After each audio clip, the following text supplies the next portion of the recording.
I'm going to go to Canvas here, take a look at where we are.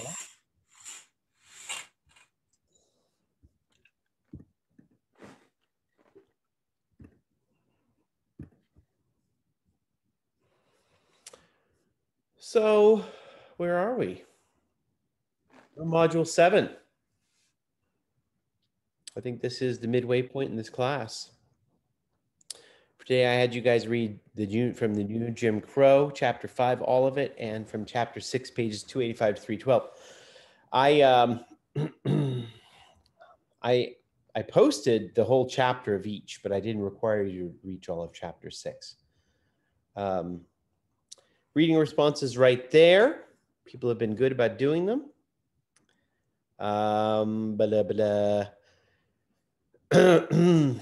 Last week we were talking about Eddie Glaude. I included a video of our discussion and that article from The Economist that I was referencing. I thought it was quite good. Please please take a look at that when you can. I wanted to call your attention to something, everybody. I'll email you about this as a reminder. But if you are on your Canvas page, our Canvas page, and you go to quizzes, there is a mid-course feedback that has been put together. I'm not sure who did it. I'm not sure, but I was told to include it. So I would appreciate it if you would give some responses there. Let's see what it looks like. Oh, I'm not allowed to see it. Okay, never mind. Well, in any case, I'll send you a reminder of it, okay? Going back to our schedule, we're talking about the new Jim Crow today. For next week, we'll be reading from this book by Francis Fukuyama called Identity. You'll be reading chapters 8 through 12 next week, and then chapters 13 and 14 the week after. Gosh, that should be published. And this is one of the books I've asked you to acquire yourself. So if you don't yet have it, please get it. It is available on Kindle version if need be. And then November 4th, a couple weeks away, your next papers will be due. I hope to have them posted by next week. All right, any questions or comments about anything? No? How is it going for everybody? How was your semester? Any comments? Is this class working okay? I understand people are suffering from Zoom burnout. Is that true? I was told you guys are digital natives. Somebody fucking lied to me.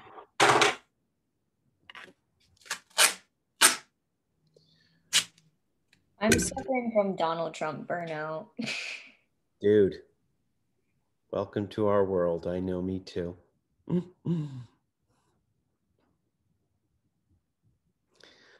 Yeah, the news is exhausting. I don't think we're going to have another debate.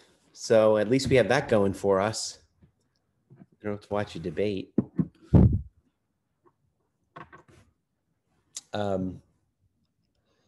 There was a very interesting article I saw recently. I'm going to share it with you by Timothy Snyder, political scientist at Yale, talking about, from a political standpoint, what's really interesting is how Donald Trump is saying he will not believe what the vote says. This is a new development. I've never had anybody ever say, when running for office, so discredit the electoral system. And Timothy Snyder has written a lot about, he wrote a nice little book a few years ago called On Tyranny. And it's a very good article about, how this echoes the moves of totalitarian regimes. Happy to share it with you all if you're interested. It was an interesting piece, but don't want to load you up too much. But otherwise, everything's okay in this class is working okay. We're doing okay. We're not with the Zoom. I try to keep them 1.5 hour, 2 hours. That seems to be working. Yeah. Okay. All right. Okay, good. So let's dive in. Today I had you read a real modern classic, The New Jim Crow by Michelle Alexander. I will admit to you, I hadn't read it until like this past year. This book has been around for the last 10 years. I think it's about 10 years old. 2010. Who here in this class has read it before? Anybody read this book, The New Jim Crow? I'm surprised. It has quickly become a classic. It is hugely influential. This book is largely responsible for ensuring that, the term systemic racism has made it into the public discourse. Michelle Alexander pretty much pulled this off herself. I've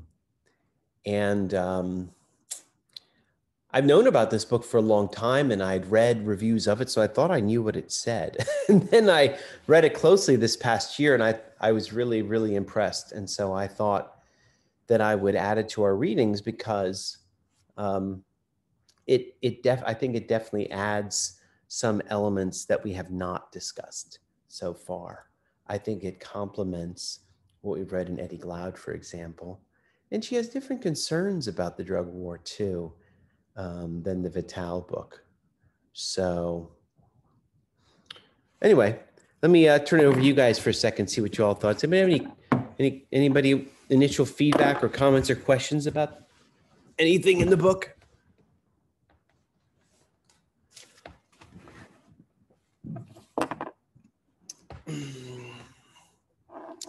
Was this a tough read?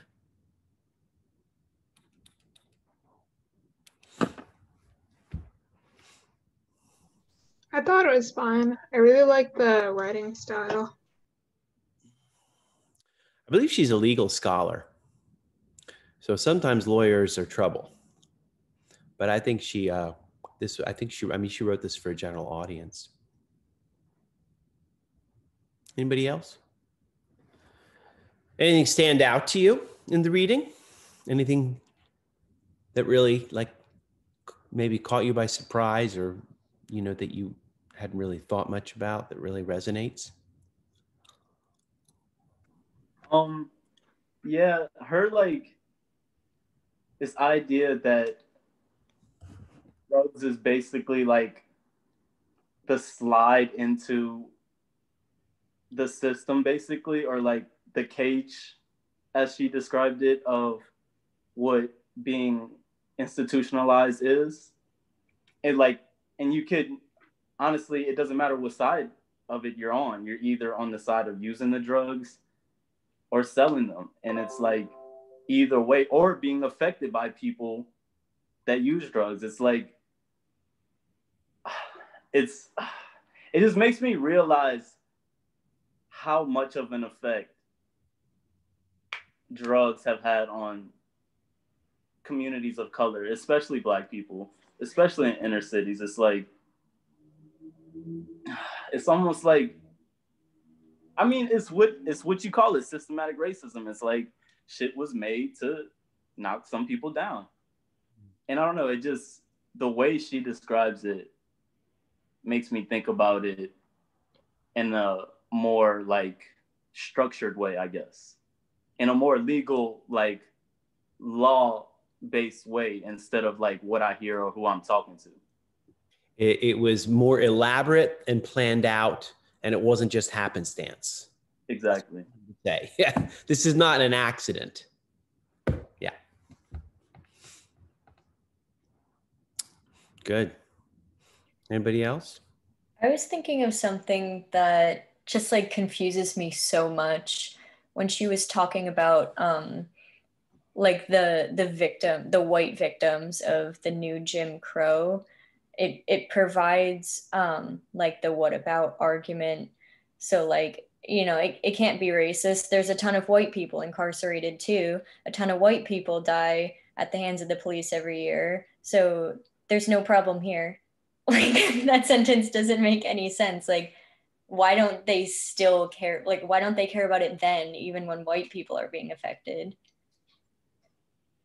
Because drug users are disposable in the eyes of society, especially like drug abusers and drug addicts.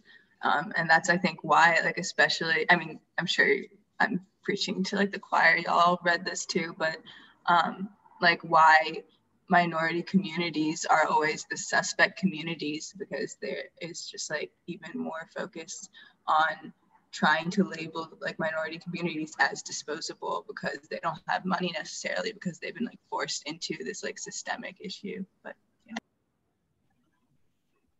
It's amazing how how our society scorns drug users so much when you consider the fact that I shared with you a few weeks ago that this country is the biggest drug consumer on the entire planet. You know, we use a third of the drugs. You know, we're busy snorting and shooting and smoking, and then we turn around and scorn one another. I mean, what the hell is this all about? But I will chime in. Like, from what I've read about like the opioid crisis in the white community, there's plenty of scorn for drug users in the white community too. White drug users in the white community. You know, so I mean, I don't know what to make of that, but. You know, I go back to a point which has kind of become passé, but in the deliberations with Mexico, for example, who's really paying arguably a heavier price for our drug addiction with the drug war they're seeing. I mean, and maybe I should share with you next week the death toll in Tijuana. You know, it's outrageous. Again, the Mexicans, you know, we say to the Mexicans, you need to get this supply of drugs under control, to which they say, you need to get your demand under control. You know, I always find that a very telling retort. Ruben. I wanted to say, like, not only do we like look down on drug users, but I also feel like it's crazy how a lot of liberal people will like demonize the people that sell drugs as well and not understand at all what that's coming from. Like, cause like I have friends that have sold heroin. Like, it's real. Like, where I'm from, that's how it goes. And reason why they doing that is because he ain't have no daddy in the household. So he got kicked out of school. Since he got kicked out of school, he don't have no GED, or he didn't get his GED, so now he can't get a job. But then all at the same time, he got a child, or he got to feed somebody. You know what I'm saying? Like, it shit gets sticky out here. But like the same people that want to take Molly at this party, you know what I'm saying? They won't look down at the person they getting the Molly from. You right. Feel me? Like, as if that man ain't got to do what he got to do to get what it is. And don't get me wrong, some people do it for the wrong reasons. Some people are assholes. Some people sell drugs to make money and like killing people. You know what I'm saying? It is what it is. But I just find it so crazy how, like, especially liberal people, because I hear it, like I see like a little snicker here and there, and I'm like, well, you don't know what you're talking about. You never heard, like, you wouldn't know what to do if shit was real. Like, yeah. And that's the thing, is just like the majority of people who are like involved in like selling is just that they're not doing it because they like to like be involved in violence or like sketchy behavior. Like most of the time people are just like forced, whether that just be like from a bad family situation or just like a work situation. It's always down to a financial incentive and trying to find some sort of like financial security. Good. Yeah. Mason has a quote here. Most people incarcerated neither villains or saints. Most are often just people who have no other option to take advantage of the extremely lucrative underground market. Yeah, I remember that quote, Mason. And I remember at the time I wrote in the margin, The Wire, I was telling you the virtues of that HBO show, The Wire, about Baltimore. And it's really, that show, it's old now, but it really highlights, you know, who gets caught up in the drug busts are the low level dealers, you know, who have kids or families, and you never get they don't get the kingpins.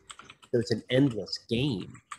And on that note, in The Wire, which was written by David Simon and Ed Burns. And David Simon had been a journalist in Baltimore City, and Ed Burns had been a cop and then a teacher. So, you know, they really had a lot of first-hand access, of course, not for being, you know, African-American residents, but the term that was used throughout the show, the drug dealing business, they called it the game, you know. And that always struck me, like, you know, are you in the game? Are you out of the game? It sounds to me like the rat race. Like, this is how you're growing up in West Baltimore, and there's so few prospects around, and the schools are awful, you know, and there's so few paths out. And we'll talk about this later, but, you know, the employment structure and the employment landscape changed so drastically in Baltimore. You know, what are you going to do? What are you going to do? What are your examples for how to make a buck? You know, what is readily available? You know, and drug dealers are always hiring, you know. Baltimore, by the way. I was going to say, I think the David Simon's other book, written about 6 years later, 97, The Corner, Oh yeah, which is sort of an extension of that. So I read the first book, Homicide, I think my senior year of high school, and then I learned about the other book, this The Corner, which was, I mean, it's about Baltimore, and so I remember reading that before I moved to Baltimore, and that's a highly recommended book. It's really rough. It's rough. It's really, really moving. Yeah, it's a true story account of a block in West Baltimore, and some of the kids who get wrapped up in the drugs. And, you know, 10% of Baltimore is addicted. 10% of the population of Baltimore City is addicted to drugs. And this was written in the middle of that epidemic. The Corner actually led to The Wire. The Wire comes slightly after, but then they made an HBO show of The Corner after that. Ruben. I also wanted to bring up class and like how that affects minorities. Like, when you come from nothing, but you are in a country that claims you can get everything, you know what I'm saying? You always want more. And that's the problem, is like, yeah, you could get your GED and go get a job at McDonald's. Well, who the hell wants to do that? Like literally nobody in this group wants to get a job at McDonald's. So especially when you see the fast life, the fast money, what it can do is like that shit plays a part in it. Like, you want to have the nice things because you never had that. And once you see the opportunity, you're on it. Yeah. I mean, it's been a long time since the American media has really touted like the working class dream. You know, what do you see when you flip on the TV? You see the Kardashians, you know, and you know, I've talked about this in other classes. What we revere as genius in this country tends to be business acumen and billionaires. You know, I agree with you completely, Ruben. You know, I mean, the story that Michelle Alexander will tell, which others will tell, is that, you know, once upon a time, Baltimore, as like other cities in the United States, industrial cities, had a plethora of good paying industrial jobs. And you could walk right out of high school and into one of these jobs, get a great salary, and afford a middle-class lifestyle, and then a pension, a full pension, and retire at the age of 55. And in Baltimore, the big employer is a place called Bethlehem Steel, which sits down in Sparrows Point, just past Dundalk on the east side. And it was one of the biggest steel, forgeries or manufacturing plants in the country. You know, but Baltimore you can take a walk of downtown Baltimore and you'll see all the former factories. They're all there. Now they're repurposed into condos or they're empty. And this happened very quickly, right? Relatively quick. This happened in a generation, that these jobs were suddenly all gone. Actually, The Corner, I remember the story in The Corner is that the granddad, he had one of those industrial jobs, but the son had no such option. That was gone, you know? And so, right, I mean, we were talking a little bit about the American dream last week. I mean, that is African Americans in Baltimore City, they were taken down a rung on the American dream. They had middle-class jobs, and then suddenly that was gone, right? And she argues that instead of those communities being offered new options, the government declared war on them through the drug war. And one of my favorite passages in here, she says, if you take away the jobs, you declare war on the community, and then you are surprised to discover that, that they don't thrive. I mean, what do you think? You reap what you sow. You reap, I'll go back to the point I made last week about the redlining and the mortgages.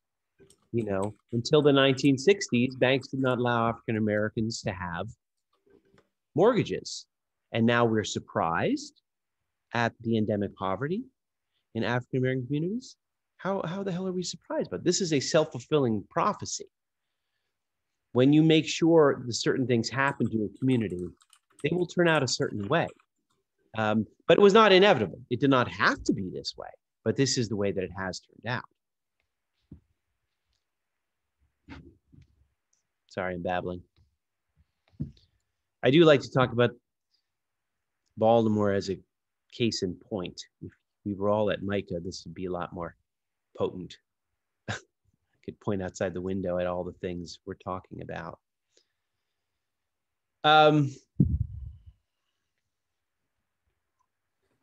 Good. Any other questions or comments? Anybody have any questions about anything you saw in the book or anything that puzzled you or you were wondering about?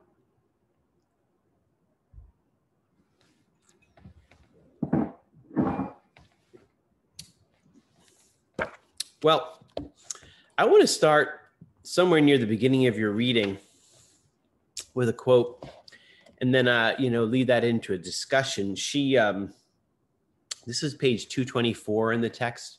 My text has different pages from what I gave you all.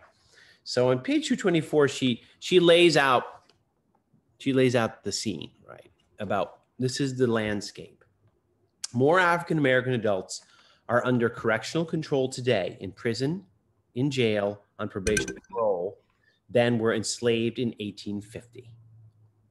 Okay? More African Americans are under correctional control than were enslaved in 1850. She goes on in the next paragraph. More African Americans are disenfranchised today than in 1870. The year the 15th Amendment was ratified, prohibiting laws that explicitly deny the right to vote on the basis of race. Young Black men today may be just as likely to suffer discrimination in employment, housing, public benefits, and jury service as a Black man in the Jim Crow era. Discrimination that is perfectly legal because it is based on one's criminal record. So it is, what is galling is that African Americans find themselves in a very similar plight to 1870 and 1850. And this is not something, this is, she says, the new normal. This is the new racial equilibrium, she says on page 181. Sorry, that's in my text, 224 in yours.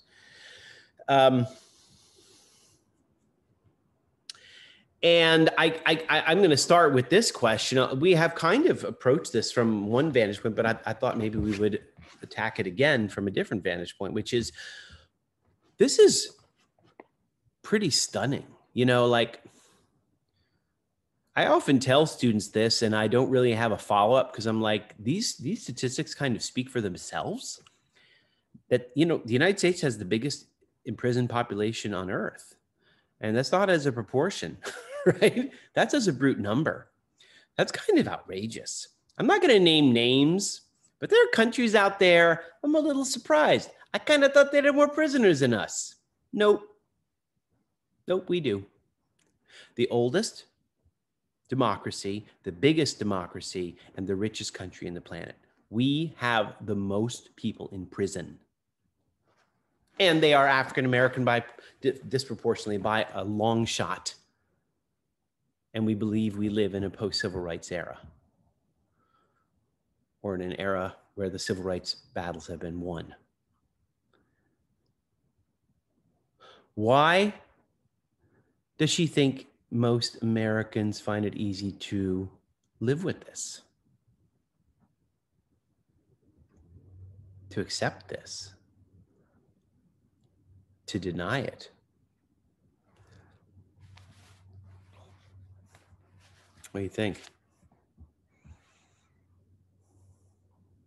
I mean, there's a couple obvious reasons, but I think there are a couple less obvious reasons.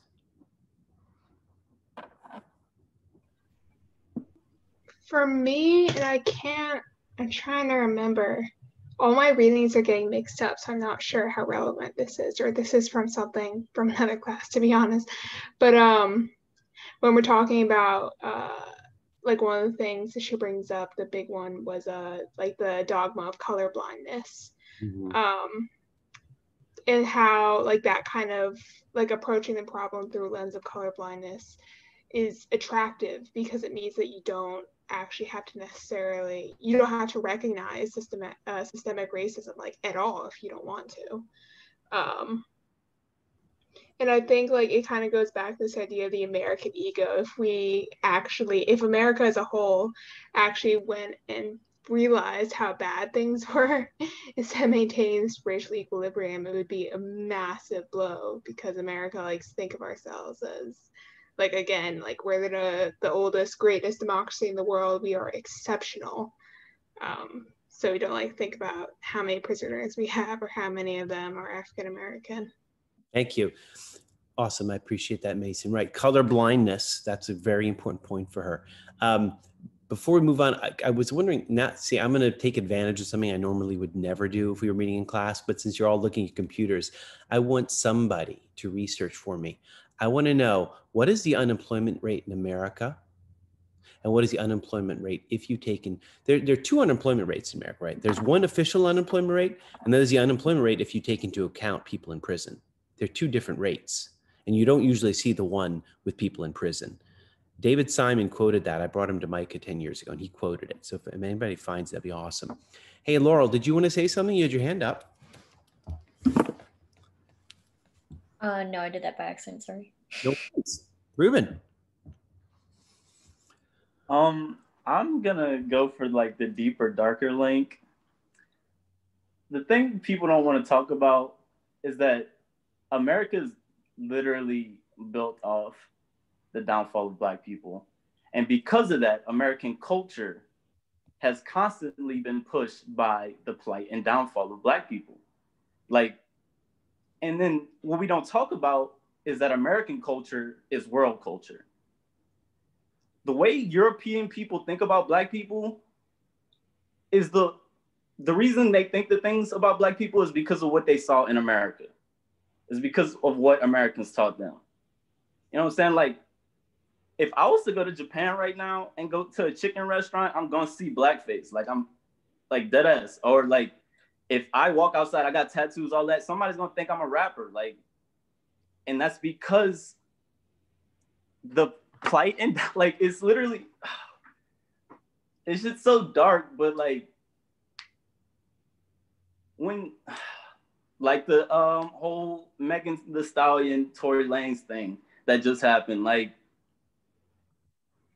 literal culture shifts when something happens to Black people. Like, it's almost like people eat off of it. Like, they get some type of energy source off of it. Like, that George Floyd stuff is crazy. Like, Breonna Taylor, all these people died and people went crazy and they ate off of it. But then as soon as something else happened, now they got another source. And that's the shit we don't like to talk about. That's the things that like people don't like to think about. They don't like to think about that they like watching people die. Like, they don't want to think about that. And honestly, it's not even their fault, because like, this is the world we live in. This is the culture we build. This is what has been taught to us. You know what I'm saying? But that's just like, that's the thing I think about often as why people don't acknowledge it. You know, they like to say the colorblind thing, but the truth is that they getting off by a lot of this stuff going on. Interesting. Some of what you were saying reminded me of Eddie Glaude's argument last week, which I thought was really powerful, that you know, racism is baked into American democracy. And the way I understand that is like, from a Hobbesian sense, Thomas Hobbes, 17th century English philosopher, he had the idea that, you know, you cannot enjoy what you have unless you see others who don't have it. And so I think this idea of American liberty does Yeah, it's a good question to ask, Ruben. To what extent does it rely on the suffering of others? The Scandinavian egalitarianism is a totally different flavor, where they seem perfectly more content that everybody has, relatively equal amounts of stuff. But we don't, we have a different notion of equality, and by that way we favor liberty. We favor liberty in this country over equality. Libertarianism is more American than egalitarianism is. And yeah, I think that's a very interesting point. To what extent is our whole democracy based on the idea that there has to be some class, in this case African Americans might, for the most part, who are the ones who suffer? I also think I want to add to the whole notion of sort of Nathan, I see you. You're next. Go for it, Jacob. Of sort of meritocracy, and sort of the American dream is sort of you work hard enough, right? There's a linear response from work to wealth, right? Which isn't actually true, but sort of people want, perpetuating that sort of meritocracy. And so, like, I think a lot of white people, unable to rationalize outside of themselves and their own experiences, will say, well, I avoided crime my entire life. I didn't go down that path, blah, blah, blah, blah, blah, right? And so it creates a false equivalency, and then further making that distance, which I think we talked about this, like, even in the first or second class, about sort of American exceptionalism and sort of that American dream as labor being linear to wealth. Or yeah, good. And Gabriel, thank you. I see you put in the chat those statistics I was asking for. I thought it was a greater discrepancy. I'm surprised. So the Department of Labor official unemployment rate is 8%, non-official, which I assume presumes the imprisoned population, is 12%. It's more galling when the economy is doing well, right? When the economy is doing well and you have 3% unemployment, then you have to realize that there's a whole population that's sitting idle in prisons, and that bumps it up by 4%. Mason? Oh yeah. It seems like it just kind of shows how a lot of things are like really interconnected when we're talking about systems of injustice. What you and Ruben and Gabriel were all saying kind of reminded me of, or Rashad. I didn't see who it was. What was it? Oh yeah, it reminds me of this thing that Natalie Wynn, ContraPoints, started talking about, where it's like systems. What was it? My brain's not working. Oh yeah, the American dream is based around this idea that while anyone can quote unquote make it, not everyone can, and more that tends to be people of color are kept on the upper class to benefit, like, again, white power. You were a little fast, Mason. Can you say that quote again? Just slow down. Yeah. So Natalie Wynn says that the American dream is based around the idea that while anyone can theoretically make it, not everyone can. And so there has to be that kind of... Not everyone should. Yeah. Some of the liberal economists, like Ayn Rand in particular, point out that you must have losers. There must be losers. But that's, that's a little bit different from what we're talking about here, but it is related. Thank you. Ruben. I just wanted to give more example of the point I was making. Like, there's a reason why the majority of purchasing fans in rap music are white males. There's like a reason why, and majority of the audience for like rappers that are either talking about drugs or talking about violence are white fans. And there's a reason why. And I think, like, don't get me wrong, I love rap music, but let's be honest, rap music has been a detriment to the Black community. Like, we also don't want to talk about that. And like, white people love this. Like, they literally go to $1,000 concerts to see these young Black men rap about killing themselves and killing people and taking drugs and wearing all this ice, and I stole this from this nigga, and I did that, like not knowing anything about that. That just like shows you what type of culture we live in, what things get us off. Isn't that a particular genre of rap music? And couldn't you say that the reason why there are more white people going to those concerts is because of the race demographics of this country? I mean, all right, like it's not every rap song is about that. You're just generalizing. I don't know. You can say. I also disagree that it's a detriment to our culture. Yeah, could you go further on that one? No, for sure. I mean, you could say, let's talk about what is on mainstream radio right now. Let's talk about that. Half of those songs, if they are a rap song, are gonna be either about drugs, a reference to drugs, or violence, bro. Like, it is what it is. Like, number one rapper on YouTube right now, like every time, is NBA YoungBoy. I have no idea who that is. See, but that's you though. That's not majority of people. Like, you're an outlier in that situation. Majority of people, which on YouTube, he is the most listened to artist, and he literally has killed people. You know what I'm saying? Like, I don't know how far do I need to go into it. Like, let's say Drake, bro. Drake has made multiple songs about getting niggas killed. Like, it is what it is. But most people don't know that because he says it in a way that's like, you know what I'm saying? He's not saying it outright. But these little white boys on the computer, they know that. They love that stuff, man. They on the computer all day. They researching, like, what does it mean to go spin on the block? Like, you know what I'm saying?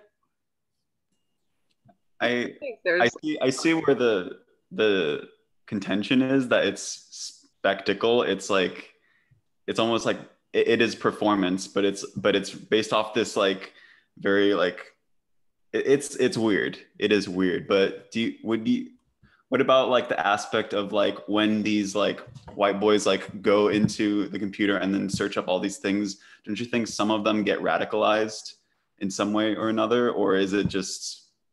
Well, that's what I'm saying. It's like, it's eating off the culture. It's not acknowledging and supporting the culture.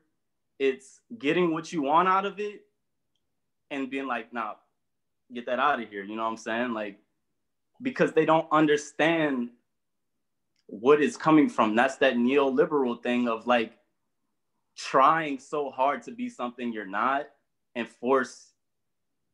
Yeah, I just feel like oftentimes Juice WRLD, literally like Juice WRLD is one of the biggest upcoming rappers that was out at the time, literally died behind that shit. Like, and most of his fans are literally white. Like, let's be honest. Everybody that goes to his shows are white. Like, and they love that dude. Like, they love listening to his music. They love like all that drug talk. And because they're not understanding what that really affects. It's like I said, you just eat off it, you take what you want, and you get out because you have that luxury. You know what I'm saying? Hey, Mason has her hand up. Let me see if I can get her in here. Oh, no? Oh, yeah, that was an accident. Sorry. Oh, okay. All right. Never mind. Gabriel, you want to say something? Someone was talking.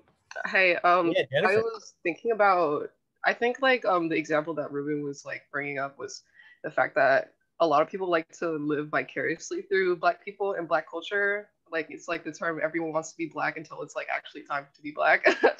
So yeah, I also think there are things about the way that I don't know if it's, I mean, like people associate like aggression with Blackness, like before, you know, hip hop kind of came around, but people do that now with like hip hop because like there's like rap, and then there's like other rap that's kind of like literally like murder music.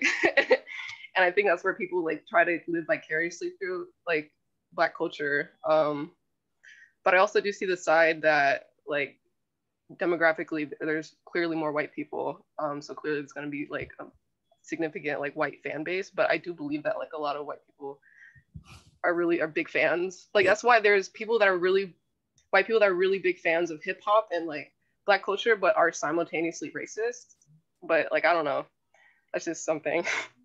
I mean, I think there's also, there should be discussion around sort of the creation of artists not really I mean, so many of the record companies and record labels will sort of find somebody like on SoundCloud like, I wouldn't say up and coming, but they'll buy out sort of SoundCloud views. They'll push this person really hard. And then essentially for like Instagram posts and for music videos, you know, like they'll all that money, like for Lil Pump, like when he's first breaking out, like Gucci Gang, right? He was not making nearly enough money to afford like anything but a lease on a Lamborghini. But I think like a lot of record labels, and these record labels are almost entirely run by white A&Rs, sort of began to push this even harder, knowing that audience. Because the record label, even with some new black labels, it's still so heavily skewed. So let me interject here for a second. I see Ruben has his hand up again. It occurs to me listening to you, I think Sarah raises a nice point here in the chat. This all cycles back to the general historical objectification of Black people and their bodies. And tying this in directly to Michelle Alexander, I mean, there are people making money off of this image, right? This image of, the gangster rap artists from tough neighborhoods. This is something that, that is being commodified, quite frankly. It is making money off of precisely what Michelle Alexander is talking about, right? And it feeds into it. Yeah, I totally buy into that. I think it does, which is unfortunate too. Anyway, Ruben, go ahead. I just wanted to bring up the whole like 6ix9ine thing as well, because I feel like that's such a good example of how these audiences that don't understand what really goes on behind these dealings, but they still want to eat off of him being like this idea or this image. And it's like, he's like, who cares if I ratted on 15 people and put them behind bars for like 20 years? People that helped him out. You know what I'm saying? Like, I feel like that's the perfect example of what I'm talking about. This idea that you can do all this stuff until like Jennifer was saying, it gets hot, until like being Black isn't cool no more. Like, you realize that, oh, I could actually go home for this and like have to sit down for 15 years. And that's the thing though, the majority of these rap fans don't get is like, oh, this is real life. Like, people actually died. Like, I know people that have actually died behind this. Like, it gets like that. And we're not talking about that. We're not talking about the fact that we can, all right, you know what we could say? We could say, you know what, there's all kinds of rap music. Like, there's rap music about love. There's rap music about being depressed and like actually like, you know what I'm saying, complex rap music.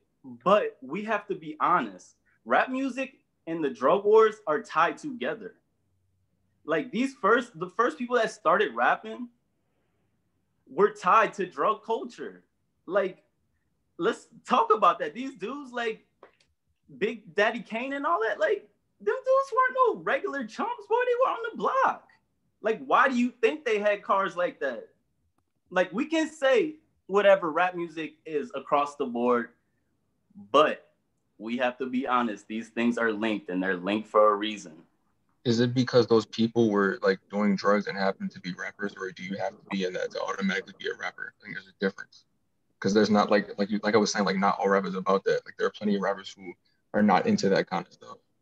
For sure, yeah, but you're like, I feel you, but also, well, can I help? You can say that about anything. I feel like, Ruben, I know that, but you can't only use one side to like push your point across. You have to include the whole thing. You know what I'm saying? Rashad, I felt like the power of his claim is this. I'm just going to help you with a little bit of clarity. I like missed some of it because my thing cut out, so I might have missed what he said. I think what Ruben really wants to say is that, yeah, you have a lot of different rap artists up there, of course, but which ones, but there's something telling in the fact that the roughest, drug name dropping rappers, they have these white boy audiences. And also, they're the most famous rappers. That sells. There's something about that that sells. Like, period. Like, name a famous rapper like that has really made it, that has done big numbers. They're either tied to somebody that is in that life, or they talk about it, or they are that life. Like, that's what I'm saying. I'm not saying across the board, because that's a lie. Like, shoot, I make rap music and I don't talk about drugs, sex, and violence. Like, but I'm talking about what sells, what really moves numbers, what really pushes the line. You know what I'm saying?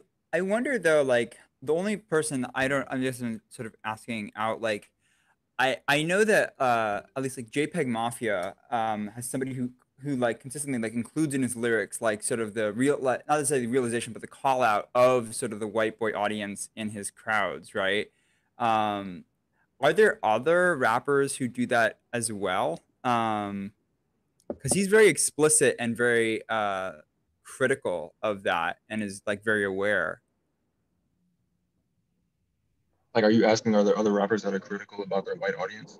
I'm just interested, yeah, like if other people sort of like within the system sort of critiquing sort of it. I mean, I don't know. Like, if you're talking about like lyrics specifically, I don't know. I would have to listen to some people's music to know that, but I don't know. Honestly, I'm gonna say no, outside of like me knowing people that rap and have white audiences and like joking about it behind the scenes. But like most people are too focused about the money that they don't even care about that. Oh, I had not seen my fiance now. I heard her. Someone talking? And that was weird. Anyway, Tupac was from Baltimore. See, I put it in the chat. He went to art school. He went to Baltimore School for the Arts, right down the road from everybody. I'd also like to point out that Adam Levine discredits white people. Can we just get that on the record too? Okay, anyway, never mind. Just a joke. I can't stand that guy. My kids love him, and I always say, what a poser, and they don't understand what that means. Teens today. Good. You brought up Tupac. Tupac's also a perfect example. He came from somewhere he was not living that life here. But then he went to LA and he got around some people the same way 6ix9ine did, that were like, if you do this, it's going to get them numbers. Yeah. And that's what happened. He got into that life and he got the consequences. Like, you know, I'm gonna dive back into the book because you give me the perfect segue here, Ruben. She says later on in the text, I'm trying to think where that is. She says that mass incarceration has come to define the meaning of Blackness in America. That's in chapter 5. You know, one other way we could put that is that, you know, being Black and criminality have come to be equated. And this, you know, I think what you're talking about is how the media has taken advantage of this proliferating popular idea, you know, that is already there. You know, one of the oldest things in popular media, going back however long media goes, is that toughness sells. You know, who was selling records before, you know, Tupac? You know, you had heavy metal artists, whatever. You know, there's always been the cowboy, the lone cowboy. There's always been this character. You know, this is what intrigues people. This is what sells, but it only sells when the identity is already made before that. So I just go back to the point I was saying, that this thing you're talking about, and I think Michelle Alexander might agree with you, this perpetuates that equation, but that equation was already made before Tupac started to make money off of it. Oh, Nicole's here. Cool. Hi, Nicole. All right. So just to go back to this point about, you know, again, where we started this discussion was, why is this ignored? Now, it's funny, if I were teaching this book last year, I wonder if this would be quite different. You know, this summer has been like a crucible for bringing, you know, actually even since like 2015, this was written in 2010. When this book was written 10 years ago, I think this was news to a lot of people, both left and right. But on the left and the right. But I don't know, whether things have gotten better so that people really are aware of what's going on. The left is at least actually both parties are talking about criminal justice reform. I don't think the right is going to reckon with the racial aspect of it. But I guess what I'm trying to say is she lays the claim that this is being ignored. And it is an amazing thing that's been ignored for so long. It's really kind of mind-blowing that it's been ignored for so long. And why is this able to be ignored? Well, she points out, quite frankly, so when the riots happened here in Baltimore, the uprising down in West Baltimore, there was an article in the paper, the uprising in 2015 that started, it really gripped the neighborhood called Sandtown, Winchester, which is in the middle of West Baltimore. It's a pretty poor neighborhood. And the article in the Baltimore Sun the next day was about how, all the men in Sandtown, Winchester are in prison, And I don't know that people knew that because the vast majority of white people who live in suburbs, they don't have to see it. So why is it easy to ignore the state of affairs? Because you don't have to see these people. You don't have to see the situation. On one hand, you don't even go down to the neighborhoods. On the other hand, they are put in prison. They're locked up, right? They're completely taken out of society. So that's why this is easy to ignore. But she does mention media imagery around page 225, 226. She says that the media has a role to play too for why we ignore this or why we accept this. And maybe that ties into what Ruben is saying, like because of Blackness and criminality have come to be equated, by the media, thanks to the media. This is another reason why it's easier for people to ignore this problem.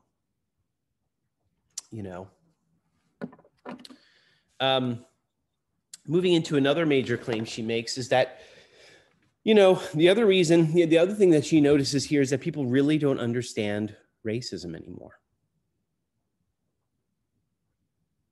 Racism has become completely different from what people expect. There's a quote on page 227. She says at the end of that paragraph on 227, that response is predictable because most people assume that racism and racial systems generally are fundamentally a function of attitudes. Because mass incarceration is officially colorblind, it seems inconceivable that the system could function much like a racial caste system.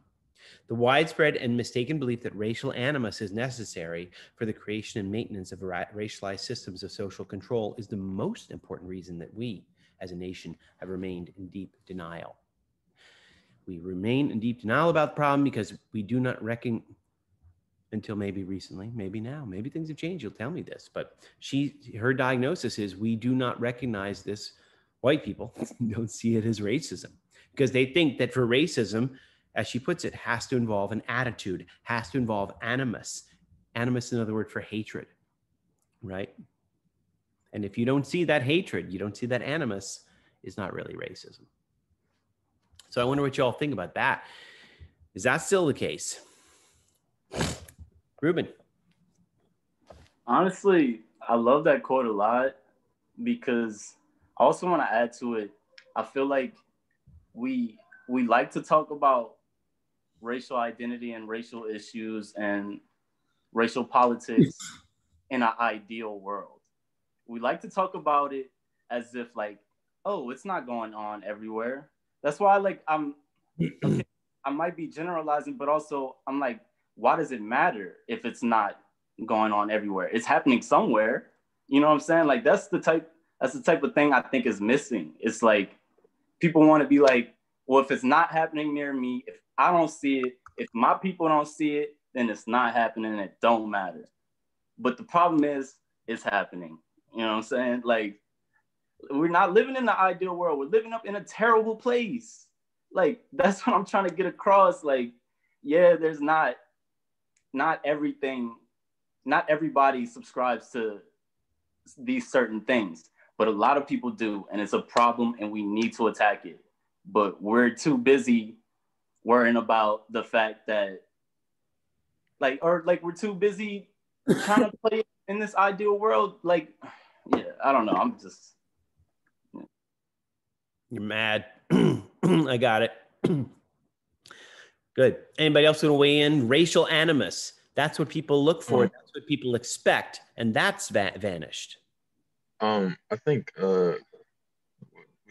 like I think that does make sense because like I've had like experiences in my life where I've tried to like express to people who weren't black or who were white, like that person was probably being racist, and I'm like, no, like I can't see it because it's like, I guess like because it like in your life you don't have to look for it, or you don't have to, you know what I'm saying?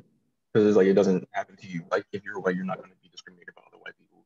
It doesn't make any sense. But I think like the fact that I think that like when you are someone of color, you can pick up on those subtleties better, and so like and it's always like something that's in question because like if someone who isn't like if someone who is like a certain way towards me and they're not black, I'm always like, is that person a racist or are they just an asshole or are they a racist asshole? You know what I'm saying? So I think that does make sense that there's like that that barrier to identifying it because it's not always like really aggressive. Sometimes it is way more subtle, and in some places it's more covert, and in some places it's more overt. Like not everyone is gonna have like a Confederate flag. Yeah. Sometimes it's way more subtle than that. Like either like the way they talk to you, or just like glances or stuff like that. I mean, I think this is a really, this is one of her claims that I actually had trouble with. I see your hand, Gabriel. I'll hand it over to you a second. Let me explain what I think the trouble is. And maybe I'm speaking from the luxury of perspective, like now we are, where we are 2020, what we get to see politically. But, it is a big claim for her, right? She wants to argue that this new Jim Crow system, and by the new Jim Crow, we mean this new segregation system, this drug war that has locked up African Americans and kept them in endemic poverty. This new form of segregation is going to be especially difficult to overturn. It's going to be especially stubborn because white people don't see racism there. They think that this is colorblind. So she says that's why she wants to attack the colorblindedness in chapter 6, right? Because people think it is egalitarian, it's going to be really enduring. It's going to stick around. And she says here on this quote I just read, like, what's different about racism now is people expect to see racial animus. But I wonder about that. Stemming from what Rashad said, there's plenty of racial animus out there. It's not far below the surface. And I think a lot of people in this country had that come to Jesus moment when after Trump won and the white supremacists marched in Charlottesville and we're like, oh, fuck. I thought that was gone. No way. And now the Proud Boys are out, right? This racial animus was not far below the surface at all. Anyway, Gabriel Ches. Yeah, I was gonna mention the Proud Boys and like that white supremacy. It's like when people look at that is a sexy headline. That is like, oh, that's racism. That's what we got to be dealing with. But to go back to the birdcage thing, there's a new, more durable birdcage in which race is not being discussed. We're talking colorblindness. We're focusing the argument on criminals rather than race. We're talking about when talking about the drug war and all these things. And I think that is the central issue right there. It's not poppy to talk about like redlining or to talk about all of these matters. I missed you, Gabriel. It's not what? It's not poppy. It's not like I'm saying poppy. I'm saying like pop music, like yeah. To like discuss these things, like they're not necessarily complex, but it's like, do you know what being grill pilled is? Now, it's when you imagine the middle-aged white guy that's just like imagine flipping burgers in the back of his yard. Like there's no talk of the new Jim Crow. There's no art school. There's no rap music to like get these perspectives. You're just grilling. You're just minding your own business. There's no political compass. Yeah. We don't want to be so like, how do you reach those people? Those people are gonna like they just want to grill. That's all they're gonna hear. They're gonna hear the Proud Boys. They're gonna hear the white supremacists, and then it stops there. Good. I see there's some other hands. I just want to sneak this point in here. She does say that like people don't like to talk about race. She says that's uncomfortable. I think her point was that it's especially uncomfortable for white people, right? And I think that ties into your point, Gabriel. This is very uncomfortable. Like people, just even the new Jim Crow, people don't want to talk about that, especially when they're grilling, drinking some beers. Excellent. Ruben, and then I think Sarah, I saw your hand up. Dude, I feel like Sarah's gonna understand this a lot because we come from the same place. But one thing, like when I got asked, like the first time coming to Baltimore and leaving Louisiana, what I got asked by family was like what's the difference? And basically, I said racism was more complex. Like down south, if you don't like me because I'm black, you're going to tell me that. You're going to show me that. Somehow you're going to let me know. Up here is so complex. Like, it's literally so backhanded. And they don't understand that. It's like, because oftentimes they don't believe they're being racist. Like you said, they believe that there has to be a lot of animosity to be racial tension. But yeah, bro, it was just, I just wanted to say that because like, I literally, every time that's what I said, like, I felt like, even with professors here, I'm gonna be honest, like, I would get it every now and then, and it'd be like, whoa, where is that coming from? You know what I'm saying? Like, somebody I thought that liked me, you know? And back home, it's like, it's easy to deal with. Good point. Thank you. Sarah. I was just gonna say, yeah, no, that's also, I do see that also, even though I feel like New Orleans is like, it's a city, and so you think that like it's gonna be a little better, and also because it's like in the South and it's like kind of a cool like liberal-esque city that like people think it's like a little oasis, but it's really not. Like you just have people being straight up racist like all the time. But my point, sorry, I think it's really treated like climate change almost, like in a political way. Like it's disputed still that like racism is really an issue a lot of ways because it's like so tied to politics. And so I think people like people coming especially from a place of privilege think that politics is something that they can just kind of like play with, like decide whether or not they would like to be involved. And I think racism is treated similarly, if that makes sense. Okay. Yeah. Boston is a famously racist city, right? One of the most liberal cities in the country. Yeah. Interesting. Anybody else want to weigh in? Oh, like speaking of what you were saying before about like not either people like getting uncomfortable or just not being able to scope like subtle racism, like what you just said about Boston. Like I had a friend who was from Boston, and I was like, oh, like yo, like I was talking to him, I was like, yeah, like I heard that's a really racist city. Like I just would never want to go there. I was just like joking. They were like, nah, like it's not racist, and I was like, well, you wouldn't be able to tell. Yeah. And they were like they were like, what do you mean? I was like, well, like you wouldn't be able to scope, like you wouldn't be able to accurately scope like racism or subtle racism because it's never been like it had never been done to you. You know what I'm saying?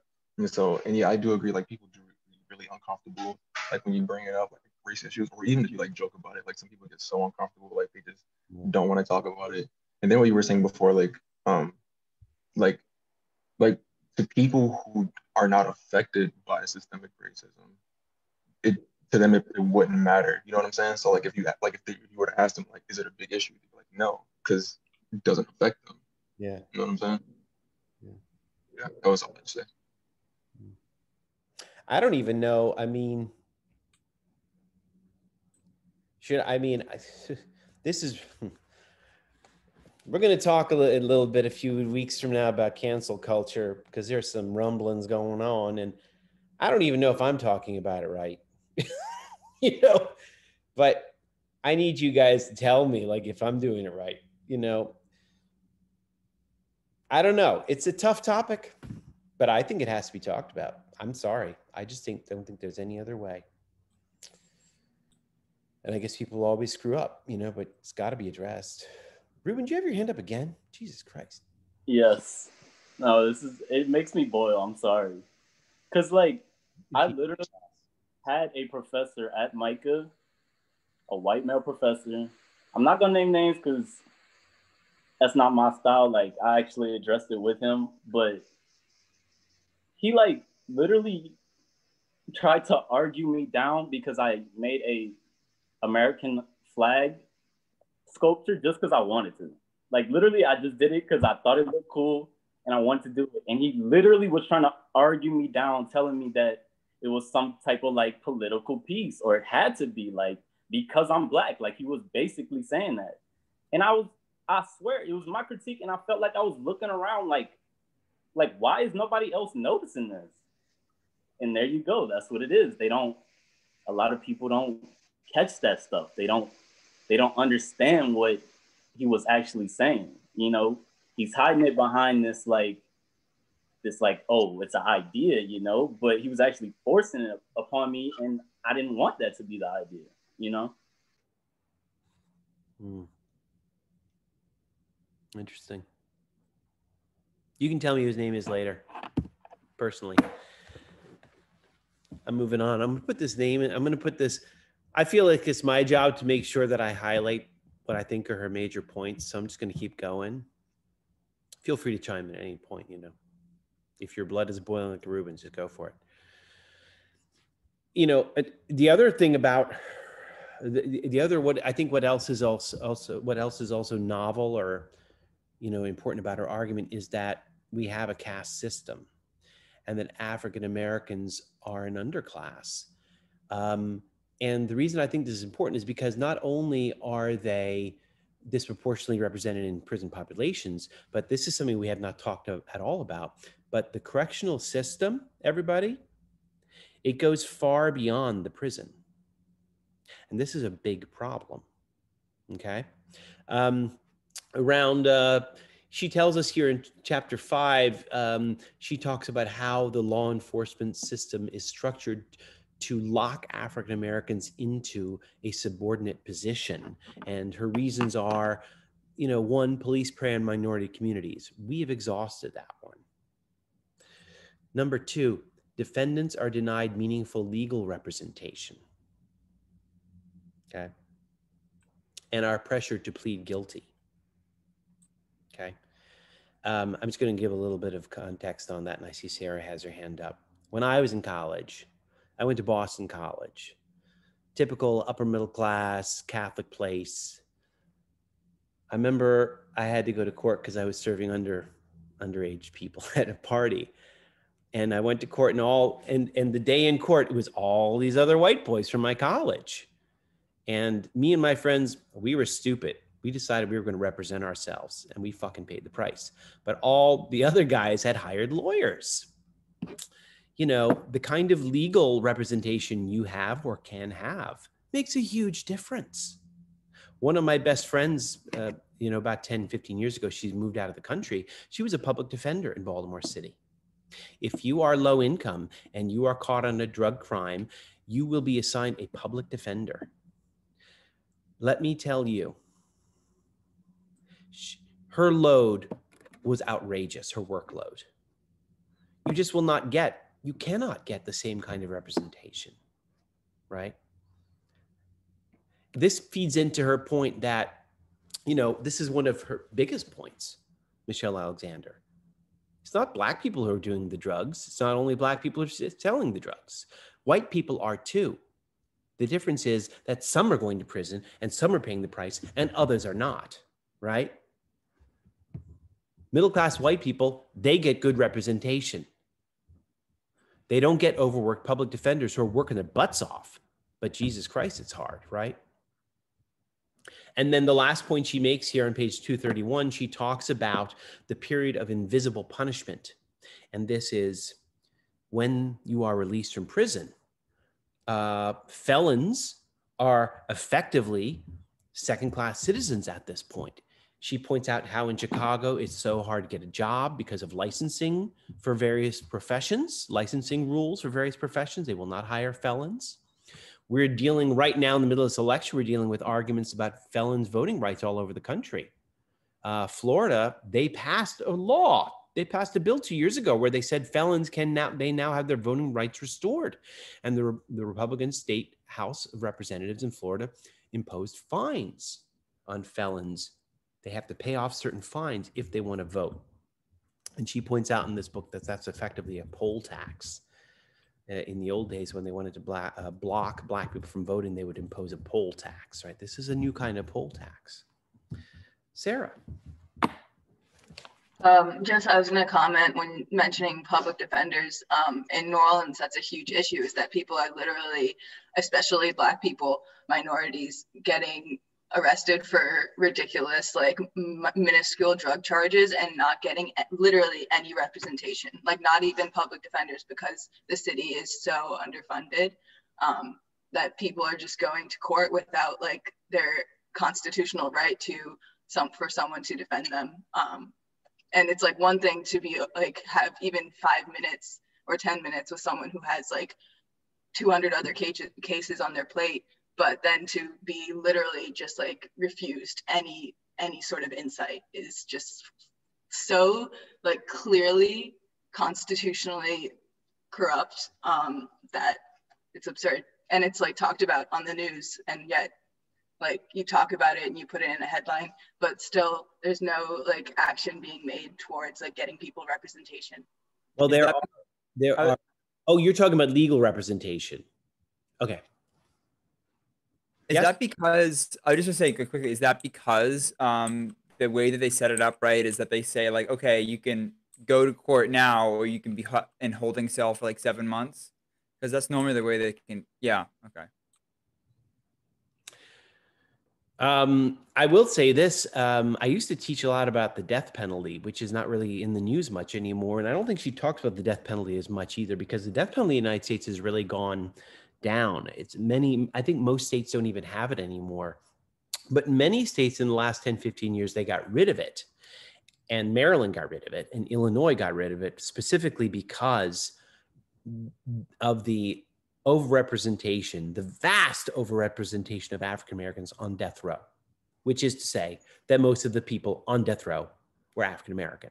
And so the governor of Maryland, Governor Martin O'Malley, said, he threw it out. He said, this is racially biased. And, why is it that African Americans end up on death row, or people from low income? Because to beat a murder rap, you really need very expensive legal representation. And so, the vast majority of people on death row, they were low income African-American minorities. So, again, this makes a big difference.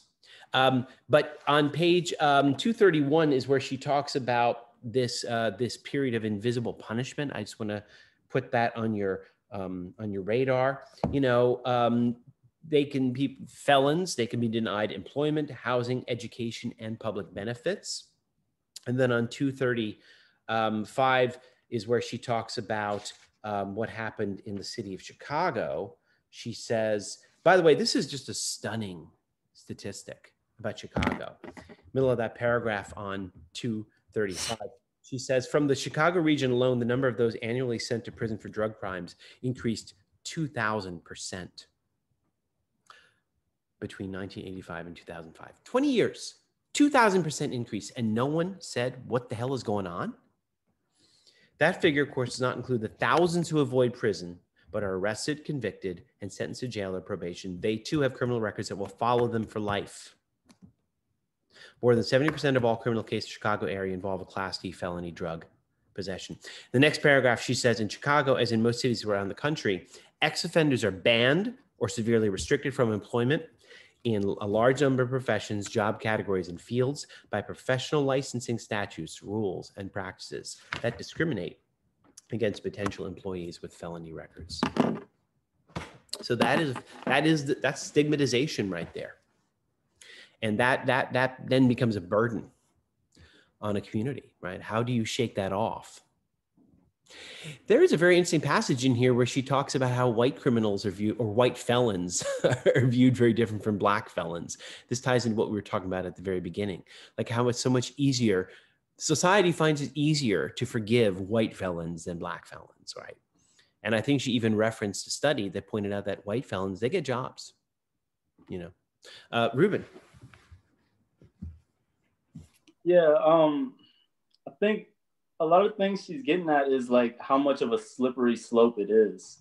Like, and that's the thing about systematic racism is like, that's what people don't get is that it's the butterfly effect, you know? Like, all right, for example, remember in like 2010, 2011, where like Chicago was everywhere on the news. Like it was talking about Chicago, they were calling it literally Chirac.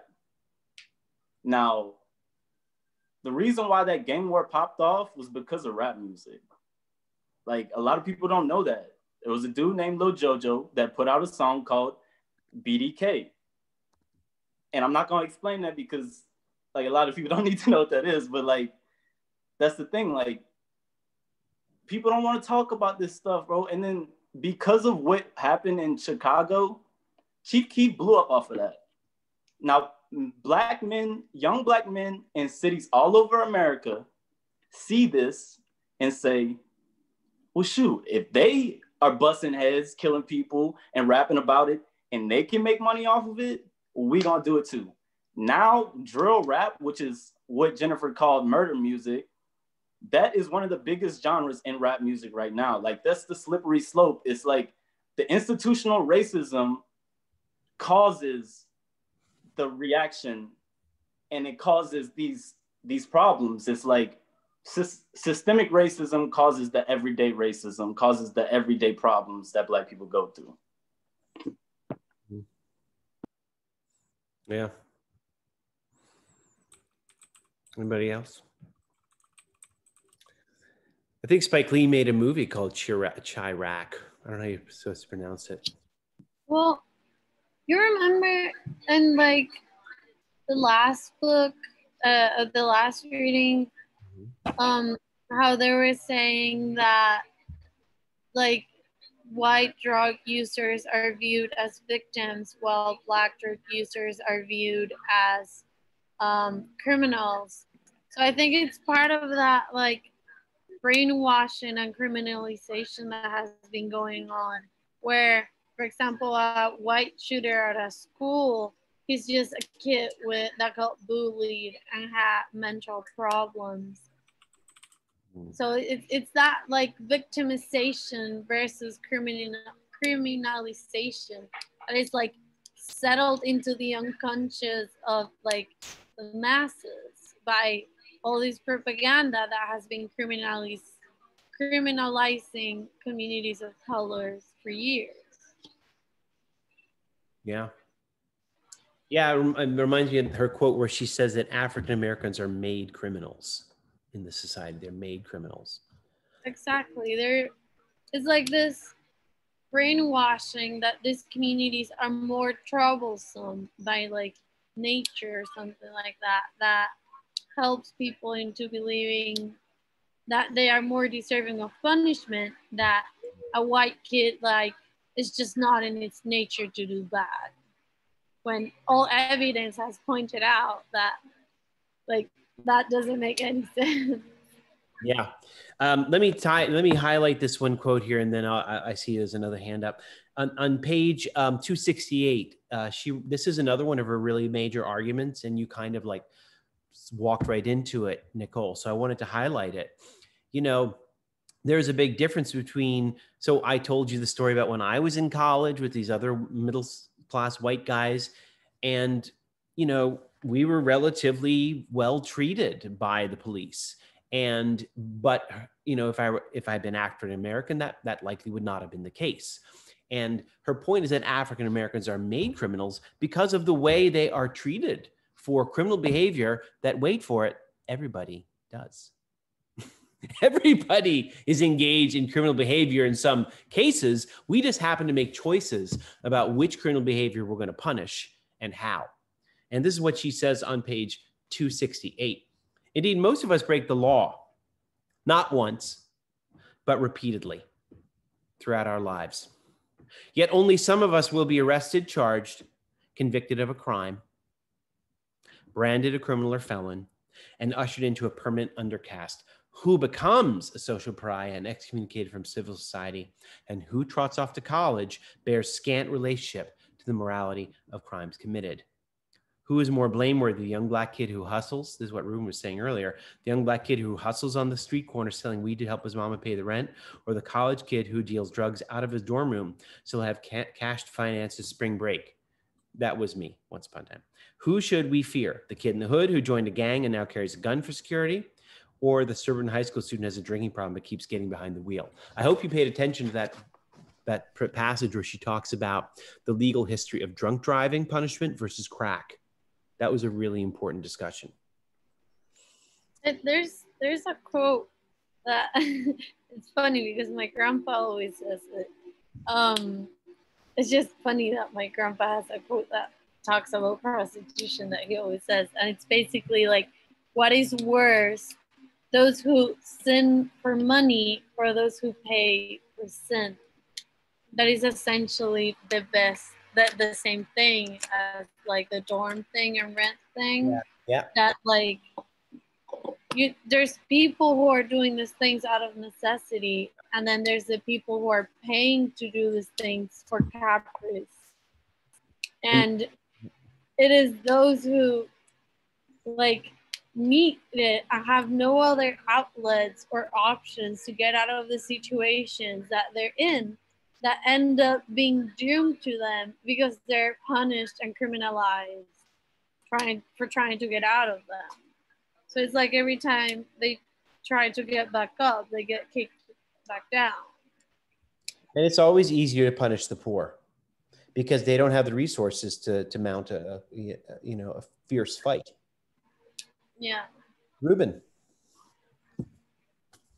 One point I feel like we're not really touching, which there is a reason why we're not touching it, is because it's very complex, is the fact that not only is there systematic racism and like Black people have been given the lower end of the stick, but also Black people in America are very brainwashed, very much not in tune with who they are. And I think that's something that we don't talk about. Like and this happens not only with Black people, this happens with other minorities. It's this idea that what they give you is what it is, and that's always going to be what it is, and that you're stuck. And I feel like that's also such part of the problem, because if you believe you're not going to go anywhere, you're not going to go anywhere. Crabs in the bucket. Like, that's why they say every hood is crabs in the bucket. As soon as you get to the top, somebody going to bring you back down, because they believe that they always going to be there. And if you get out, they want you to come back down. Like this. That's the things we don't talk about. I just want to make sure everybody understands your metaphor. Crabs in the bucket. I had a bucket of crabs once. And if you ever try to see the crabs crawling on top of each other, they just slip and fall off top of each other. Okay, so Ruben, I think that like because of systemic racism, and then also the ideas that Black people put in their own heads about who they are, it's a never-ending cycle. Like, I feel like we have to tackle the system, but we also have to tackle what's going on in these communities. Like, I feel like these things have to be talked about. Like, because nobody's saying to these young men or these young women, like, this is not what you have to do. Like, you can be, like, and not even that you can be, you have everything you need to be something special. Like, but we don't tell people that. So because the system's already against you, and the fact that everybody's telling you ain't shit, I mean, what do you expect? You know what I'm saying? Yeah, I agree. It's like internalized racism, and I think that's a whole nother level to it right there, because it's like it's a symptom of colonization. It's like they like like they have these ideas that they already think about you, so they're gonna make you think it about yourself, so that before you even have to fight them, you have to fight yourself. And so it plays a big part. It's like even in like Black narratives, it's like you'll have like when it's like a woman, like I'll just use like Tyler Perry movies for example. We'll have like a woman and she'll be getting abused by like some dark skinned guy, and then the light skinned guy help her. But then it's a common thing you see in movies where it's like the person who's darker will be like the villain, and a white person will be like the hero or whatever. And it's like it sounds ridiculous, but it actually happens, and it's like it contributes to that narrative. And it contributes to that narrative of like internalized racism. Like I've seen like people go through it. So, and it's like it's a whole thing that like you have to unlearn. It's really difficult. Hey, Sarah, you had your hand up. I just had to like go back to like what Ruben was saying. I think a little example that like stuck with me is like my parents, they immigrated here, and one thing that they always like kind of like even to this day, they're very particular about like looking American, and like clearly that's like me being like a white girl, like that's not a problem here, but like my like language and kind of like that cultural like thing that you lose like since being here, like they are always very strict about like not speaking like sobriquation around other like in like any public setting, or like behaving very American and like trying to fit into this like American like persona. And I think that like especially like considering racism on such like an ancestral front, like because like Black people have had this like sort of like historical like fight in America to like try and like maintain that same sort of like personal culture, just like your own like self and like that sort of like own validity. And I don't know, I kind of got lost, but just like that sort of like becoming Americanized and like losing your own self and your own culture. Thank you. Anybody else?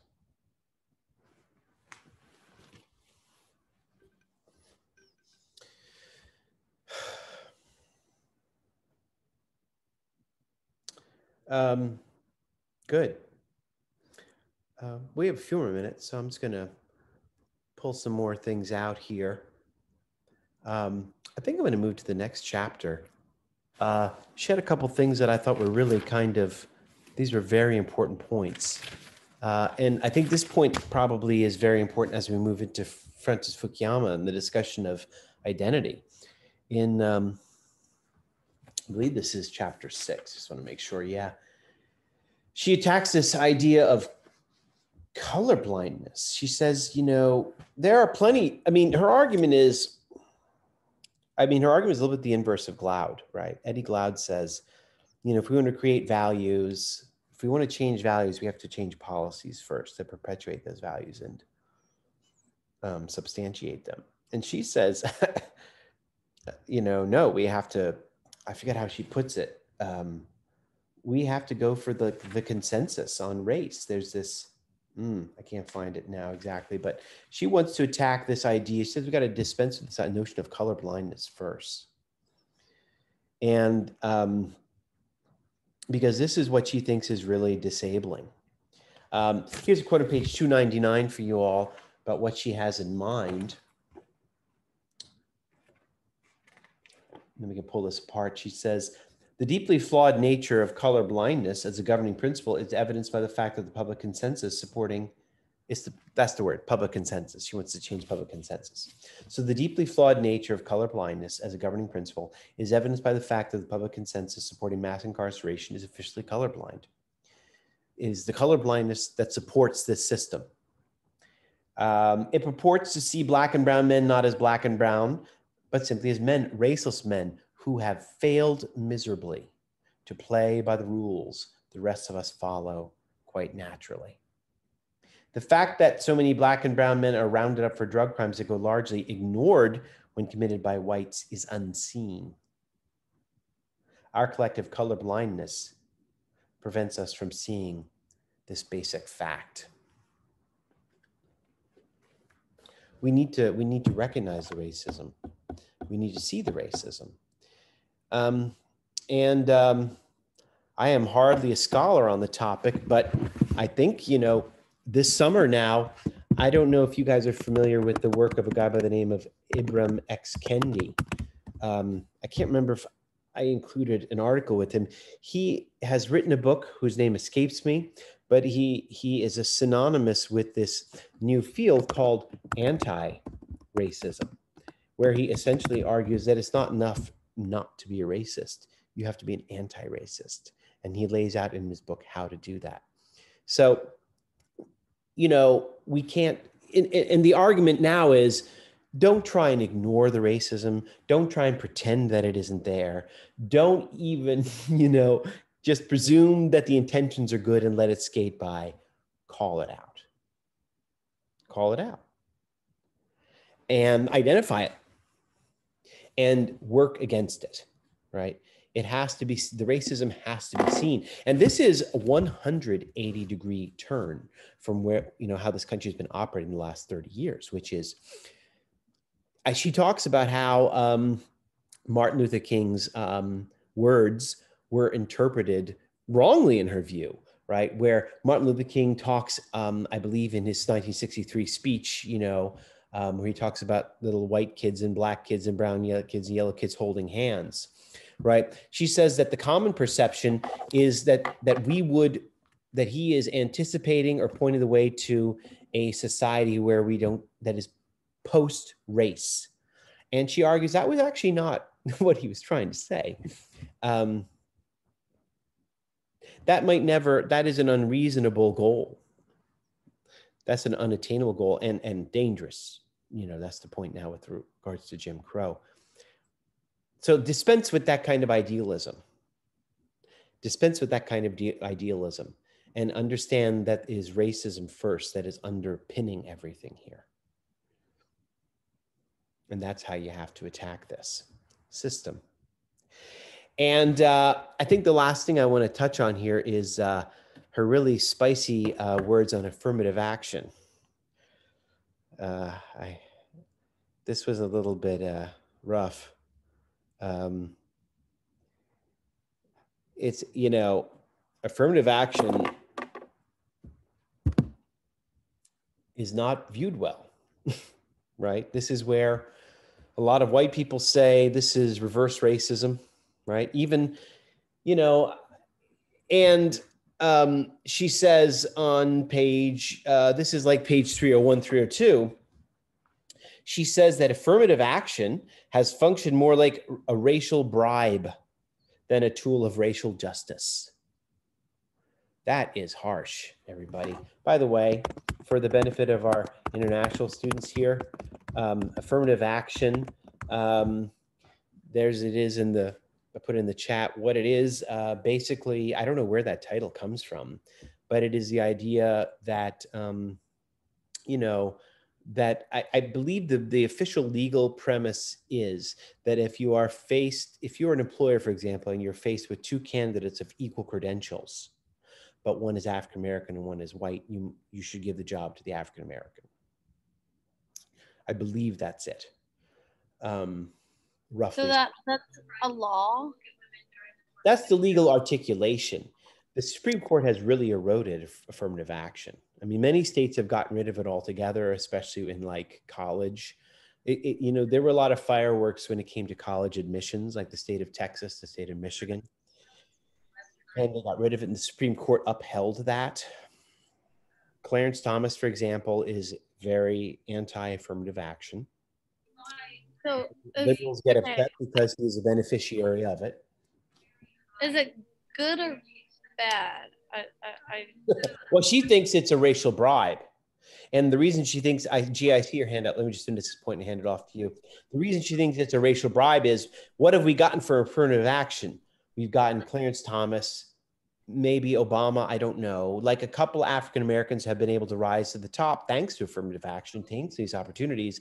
And that gives the impression that we have conquered racism and we're done. And I'm going to tell you a very brief story, and I'm going to hand it off to Gia. A few years ago, after the shooting of the church in Charleston, South Carolina, I don't know if you guys remember that, a white supremacist came in and he shot up the church. I had written a book on guns, so I went down. I was on WYPR. Also sat there and prayed with them Yes, You I gotta add, no. okay, he prayed with them. I was down there. I was called into YPR to talk because I'd written about gun guns. And I was with two African American scholars. I was doing the gun bit. They were doing the racial implications bit aspect. And someone called in, a white dude, and said, racism is done because Obama is president. And we all just looked at each other like, oh, mama. And that's what she's talking about, right? That's why affirmative action is a racial bribe, because it gives the impression that the playing field actually is equal. All right, Gia. What I was gonna say was just more so a question of affirmative action, where like my understanding for it before was not also just race issues, or racism and advocating for reforms, but then also I think just like advocating for human rights in general, and like that being a legal term for it. More egalitarian. Yeah, so I guess I'm asking, like, is that like kind of the broader scope of it? And you say like she's focusing on affirmative action in this way to talk about these aspects in her point, or is it actually like more about these issues and less about, I guess, just like other human rights issues? She's just, I mean, I think I'm addressing what you're speaking to, Gia. Affirmative action is not a term that pertains exclusively to African Americans. It is part of a broader effort to make the workplace, for example, and colleges more diverse, more women, more people of minorities, various minorities. But for whatever reason, the most fireworks have gone off, or not for whatever reason. I mean, I think she would say it's because of race. Affirmative action when it comes to African Americans has been most controversial. And she sounds to me like she's in favor of just getting rid of it altogether, because she says that it delivers cosmetic racial diversity. It's merely cosmetic. And indeed, I mean, she's writing this book during Obama's administration. When Obama was president, that looked to be an amazing feat in the racial progress, whatever, development of this country. And yet, at the precise moment she's writing this, the plight of the vast majority of African Americans has not moved 1 centimeter since Jim Crow. So, Yeah. so I think she wants to say that affirmative action is a problem. It's a problem. It makes things worse. Yeah. It gives the impression of a equal playing field. Yeah, I think I saw it like previously when I had learned it a while back as more of, just general advocacy. I didn't realize it was so direct of a term. Okay. Laurel? Sorry, Sarah. Oh, you guys are next to each other on my screen. I just think that thinking about affirmative actions, something that I also think that like the American Republic responding to that as like simply like a race thing, I'm trying to pair my thoughts together. I think that looking at welfare and the American response to welfare is like similar to the kind of response to affirmative action, is that like people look at those sorts of policies as like handouts and like, okay, we're like helping out people who are minorities and who have had harder lives. But then like, I don't know, maybe it's because like from back home, this is the perception that I've seen, is that people think of welfare as like handouts that like help people get on the same page, as opposed like when the reality is that like poor white people are the ones using welfare the most in this country. My point of bringing that up was just kind of like the public perception of these policies and how like inaccurate they can truly be, I guess, because like also how like news is set up and like headlines. There is a book on my bookshelf by a historian a few years ago, and it's called "When Affirmative Action Was White." All right. For most of you in American history, affirmative action was white.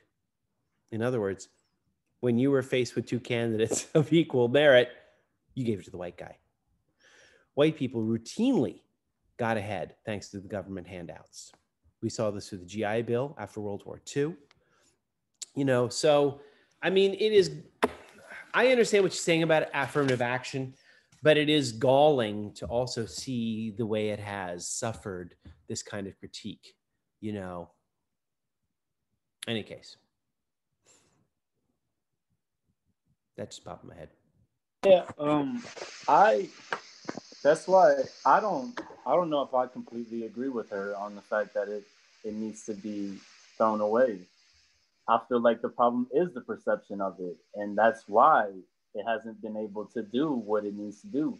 Like, bro, I remember as a kid, like, speaking on what Sarah was talking about welfare, like, my friends that were on food stamps, they would not tell anybody they were on food stamps.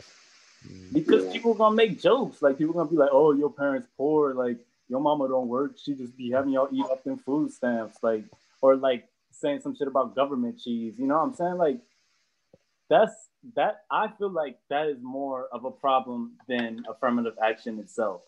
If affirmative action didn't have the perception it had, and it actually was used in a way that was not just like, yeah, Black people should get forward because of what happened years ago or whatever, like, then it would actually work.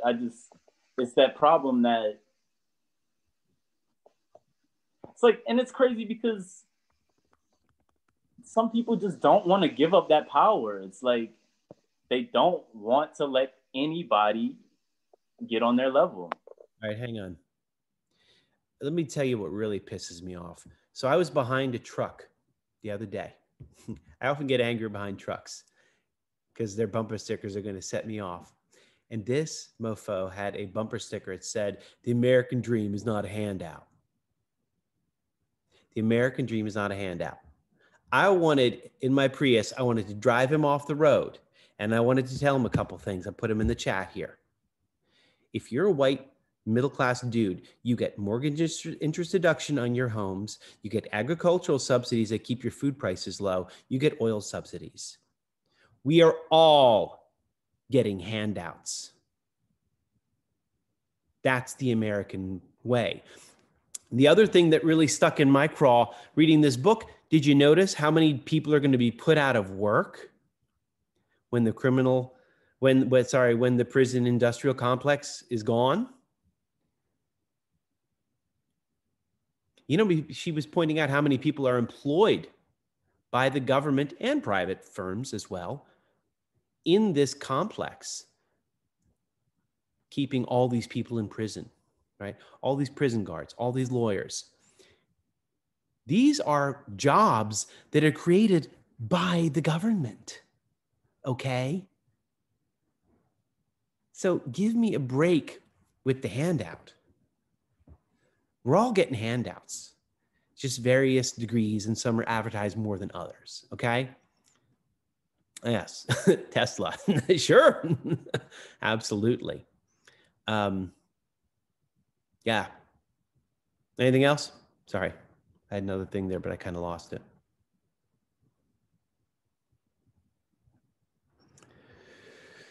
Any last thoughts or questions?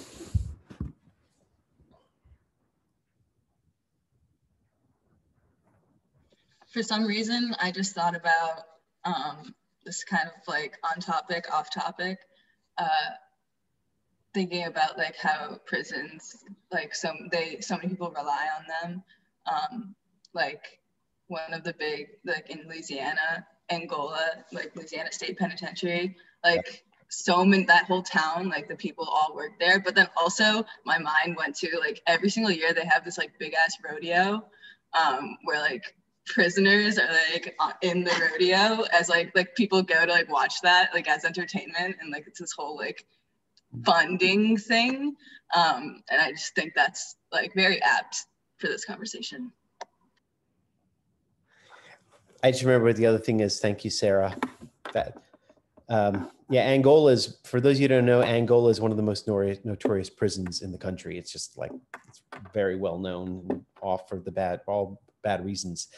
the other thing I remembered was she quotes an executive from one of the private prison corporations. I wondered if you caught that, where this executive was talking about the future performance of the company's stock.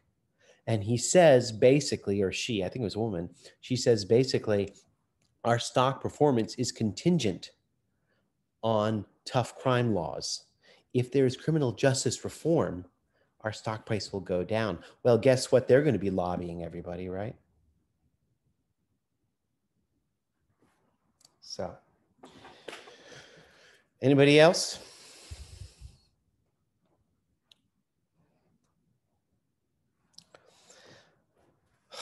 My whiny kids are complaining I need to make them dinner.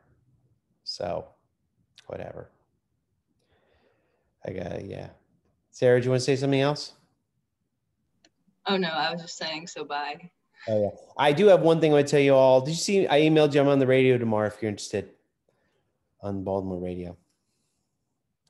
And I think that's everything I need to tell you guys. You know what you're doing for next week. Get the Fukuyama book, right? And yeah, if you have any questions or issues, let me know, okay? Have a great week, everybody. Thank you, Furman. Okay, see you later, guys. Yeah, thank you. Have a good one. Thank you. Thank you. Good discussion. Jermaine? Yeah. Hi.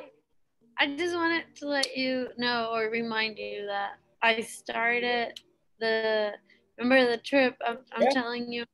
It started Monday. Okay. This is day 3 of 36. Wow. That's why I was a little late to Don't worry about class. it. That's fine. Thank you. I'm a little in the middle of nowhere. You can see Yeah. behind Good for you getting internet. my coworker sleeping there Oh boy. because she got too tired. But yeah. So the internet is on and off, but I believe, can you see if my response for today got posted? Let me look. Or you don't need to look right now, or just let me know if it did, or